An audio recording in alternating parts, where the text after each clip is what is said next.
여러분, 오늘 저는 이 홍콩 시위에 대해서 그 의미와 의도, 그리고 어떤 세력이 이득을 보고 어떤 세력이 손해를 보는지 이런 부분에 대해서 파고들도록 하겠습니다. 이 시위를 뭐 범죄인 인도 법안을 막을 것인지, 그리고 민주주의를 되찾을 것인지 아닌지, 이렇게 그냥 겉에만 보이는 목적 이 자체로 이해하는 시민들이 많이 있을 것이고, 실제로 그 의도로 시위에 참여하고 있는 분들이 많을 거라고 생각합니다. 하지만 이 시위는 복잡한 어떤 큰 빅픽처에 의한 한 가지 이벤트에 불과하고 그 빅픽처를 위한 수단에 불과합니다. 성공을 하든 실패를 하든 아무런 타격이 없고, 오히려 성공을 해도 이득을 보고 실패를 해도 이득을 보는 그런 빅픽처를 그린 누군가가 있다고 생각합니다. 그리고 제 생각에 그 빅픽처를 그린 사람은 중국 정부라고 생각합니다. 사실 이 중국 정부는 알게 모르게 이 시위를 계속 지속시키고 싶어하는 느낌이 있습니다. 만약 이 시위가 위협적으로 느껴졌다면 좀 더 강경하게 나올 수 있어요. 그리고 이 시위가 전혀 위협적으로 느껴지지 않는다면 무대응으로 일관해도 됩니다. 그러나 적절한 대응을 하고 있으면서 왠지 꺼져가는 불을 지펴가는 느낌이 강하게 있습니다. 그러니까 홍콩의 갈등이 나머지 내륙 지역 내부 결속을 다지게 하는 목적으로도 사용될 수 있을 거고요. 그리고 반대로 홍콩을 고립시키려고 하는 목적이 있을 수도 있다고 생각합니다. 그러니까 중국 인민들에게 홍콩 사람들은 그러니까 잘 먹고 잘 살게 해준 중국 정부에 반하는 굉장히 철부지로 생각하고 있는 그런 인식이 굉장히 많은 걸로 알고 있습니다. 그렇게 홍콩을 고립시키고 나머지 인민들을 결속시키게 할 수 있는 그런 이득을 취할 수 있는 그런 홍콩 시위라고 볼 수 있는 거죠. 그리고 아까 말씀드렸듯이 성공하든 실패하든 그 빅픽처를 그린 자에게는 아무런 타격이 없다고 했죠. 사실 송환법이 발의가 된 다음에 뭐 거의 한 달도 안 돼서 다시 철회가 된 걸로 알고 있습니다. 홍콩 정부가 그렇게 입장을 발표했지만 홍콩 정부가 사실상 중국 영향력 아래에 있는 것으로 볼 때 중국 정부가 그 송환법 철회를 암묵적으로 동의를 했다고 볼 수 있습니다. 그러니까 사실상 중국 정부에 있어서 송환법 카드라는 게 그다지 유용한 카드가 아니라는 거죠. 그러니까 뭐 잡아넣으려면 구실이 많은데 굳이 송환법 같은 거 필요도 없다 이런 느낌입니다. 그러니까 그렇게 빠르게 철회를 했다는 것은 송환법 자체에 큰 의의를 두지 않았다고 하는 걸 알 수가 있습니다. 그럼 어떤 목적이 있었느냐? 바로 이 시위의 지속이죠. 이 시위가 지속되면 홍콩 시민들에게 큰 피해가 발생합니다. 단순한 세상의 진리 있죠. 누군가가 손해를 보면 누군가는 이득을 얻는다. 여기서 홍콩이 피해를 봤으니 중국은 이득을 얻었습니다.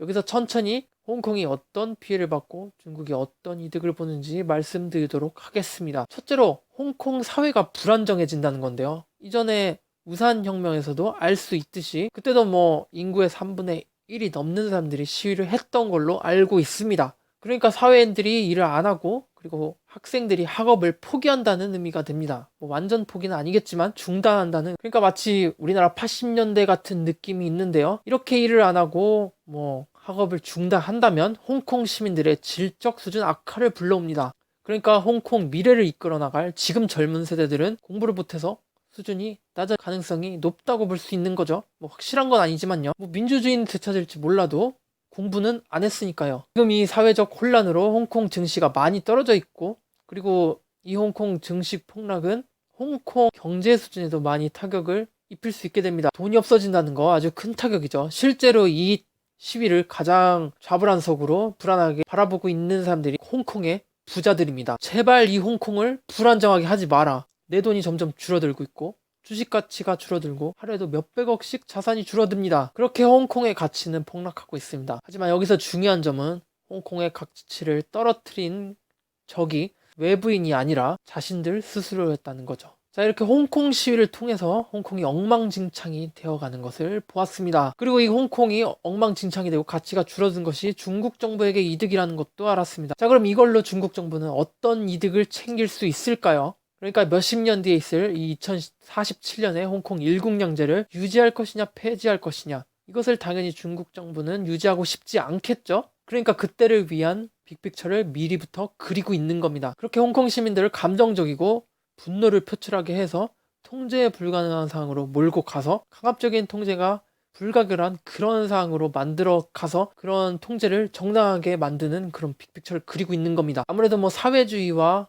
민주주의 이렇게 체제가 다르기 때문에 좀 더 강경한 대처를 정당할 수 있는 그런 상황을 만들어야 되겠죠. 그렇게 중국 정부의 개입과 통제가 있어야만 홍콩 시민들을 다스릴 수 있다. 이런 정당한 명분을 내세우는 것이 1차 목표입니다. 현재 홍콩 시민들의 감정적인 대처, 그러니까 마치 우리나라 80년도 같은 조금 시대에 뒤떨어진 대처가 굉장히 아쉽습니다. 우리나라 뭐 촛불 시위처럼 수동적으로 그렇게 시위한다면 진압하는데 굉장히 어려움이 있겠죠. 근데 저렇게 화염병 던져주고 불태우고 난리치면은 솔직히 중국 정부, 홍콩 정부 입장에서 땡큐입니다. 그렇게 진압할 명분이 생기는 거니까요. 그리고 홍콩의 가치를 갈수록 떨어뜨려서 그곳에 투자한 외국인들의 손실을 유도하고 그리고 탈출을 가속화시킵니다.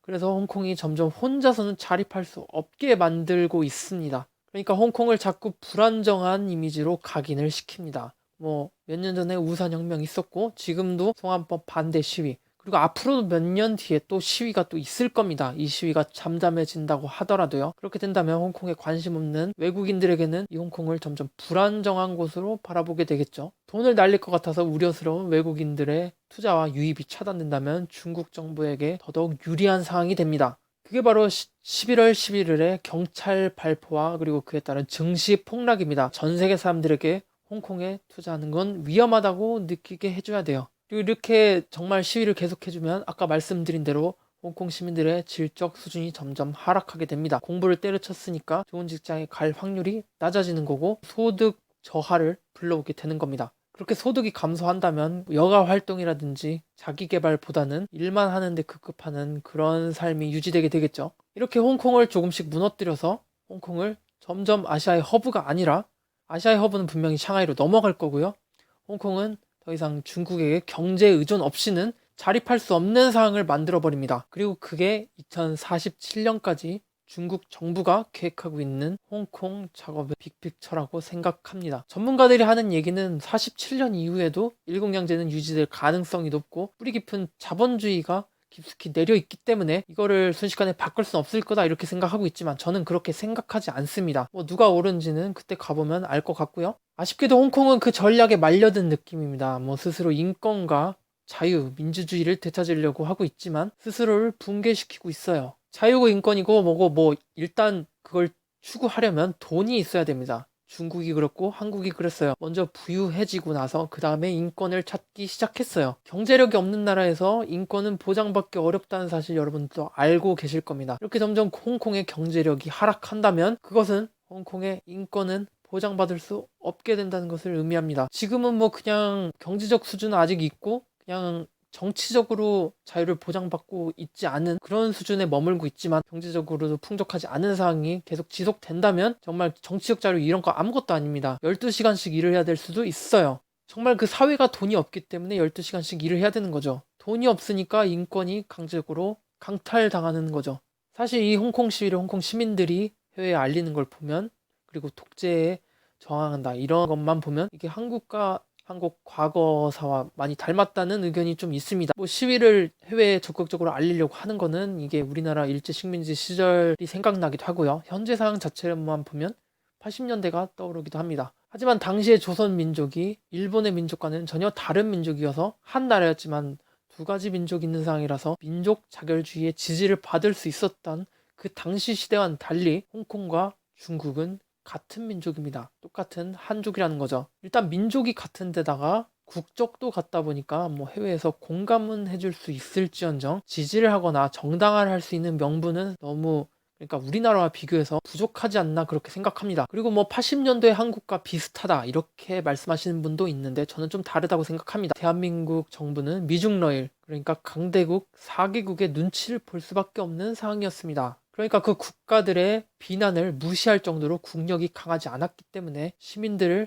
무자비하게 진압하면 당연히 그 국가들의 눈치를 볼 수밖에 없었습니다. 그래서 미국이 하지 말라고 했을 때 그만둘 수밖에 없었던 거고요. 그러니까 주변국들의 비난을 감내할 능력이 없다면 굴복해야 되는 겁니다. 중국은 다르죠. 중국은 미국의 권고 따위는 한 귀로 듣고 한 귀로 흘려버릴 수 있는 막강한 국력이 있는 국가입니다. 지금 현재 시위의 당사자 홍콩 정부지만 사실상 중국 정부와 같다고 생각하고 그러니까 우리나라 대한민국 국민들은 주변국들의 눈치를 볼 수밖에 없는 작은 정부 그러니까 대한민국 정부를 상대적으로 중국 정부보다 매우 약하죠. 그러니까 쉽게 쉽진 않았지만 그래도 가능성이 있었기 때문에 그렇게 쓰러뜨릴 수 있었던 거고요. 그러니까 중국 정부와 비교해서는 매우 쉬운 상대인 대한민국 정부를 상대로 대통령 직선제라든지 탄핵 이렇게 원하는 바를 얻어낼 수 있었습니다. 하지만 홍콩 국민들은 대한민국이 했던 것보다 몇 배 어려운 난이도로 도전을 해야 된다는 것을 의미합니다. 중국 정부는 대한민국 정부처럼 그렇게 간단하지 않아요. 레벨이 다르고 사이즈가 수준이 다릅니다. 결국은 실패할 겁니다. 작은 정부는 쓰러뜨릴 수 있겠지만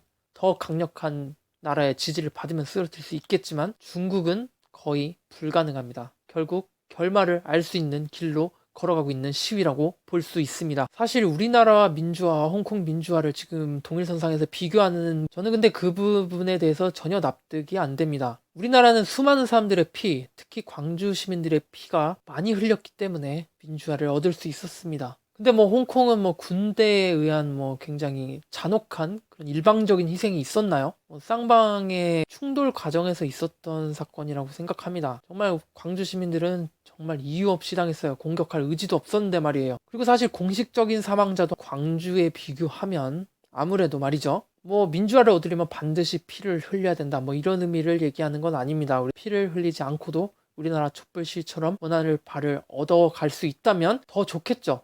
하지만 피를 흘려가며 얻은 민주화와 단순히 사회를 마비시키며 얻은 민주화는 분명 차이가 있을 거라고 생각합니다. 무게감도 다르고요. 그리고 그 효과도 다르겠죠. 정리합니다. 현재 작금의 시위는 홍콩 시민들이 주도하는 것이 아닌 어떤 누군가의 세력에 의해 주도당하고 있을 가능성이 매우 높고 오히려 중국은 이 시위를 서방 세력의 모함을 받았다. 이렇게까지 얘기하고 있죠. 아주 주도 면밀합니다. 절대 아니고요. 중국이 오히려 뻥카 쳤을 가능성이 높다고 생각합니다. 그리고 실질적으로 중국 국적이면서 뭐 유년잭 들고 성조기 들고 자기는 중국 사람 아니고 영국 사람이다 이렇게 말하는 거 보면 이렇게 좀 짠하기도 하고요. 누가 봐도 한족인데 본인들은 영국인이 되고 싶대요. 그리고 이번 발포 사건 미국 같았으면은 경찰한테 저항한 사람은 바로 사망인데 뭐 이 점을 보면 최대한 시위를 신경 써가면서 제압하려고 하는 거를 저는 개인적으로 느꼈습니다. 중국이나 되니까 뭐 일부러 죽지 않게 부상당할 수 있는 부위로 발포한 걸로 생각합니다. 뭐 홍콩 경찰이 사살 능력이 없어서 급수를 못 누리는 건 아니잖아요.